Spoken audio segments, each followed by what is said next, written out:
After logging the most air miles in the Big Ten this season, the Oregon men received the shortest trip to an NCAA tournament site out of their new conference. Fox 12's Nick Krupke reports from Seattle as the Ducks were in round 2 of the big dance against an old foe from the Pac-12 with 4th-seeded Arizona. The old Pac-10, Pac-12 rivals had quite the night inside this new barn in Seattle. They met for the 94th time. First time, of course, this year. Ducks in the Big Ten, Arizona in the Big 12. This is the first time they've ever meeting, though, in the big dance. And it is the U of A, the ones marching on to Newark, New Jersey for the Sweet 16. 5th-seeded Oregon came out branding iron hot to lead by 15 points out of the chute, but got down to the 4th-seeded guys in the desert who bear down 87-83 the final as Oregon's season ends with a record of 25-10. What a tourney, though, for Westland sophomore Jackson Shelstad, who led the way for his home state gang in green and yellow on both days in Seattle. The point guard posted 25 on Sunday.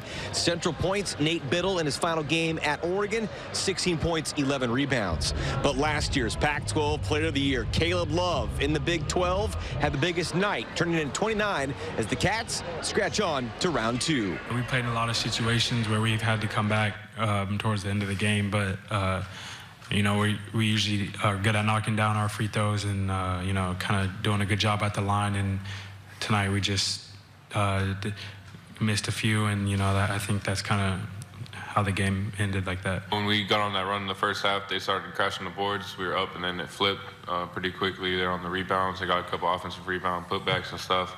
And then, you know, the second half, you know, we came out and made a run, and it was kind of just going back and forth. You know, we just had to get stops in that moment. I've always told the guys, you know, it's a game of very few possessions in most cases, and tonight that was true. We had our opportunities, came out great,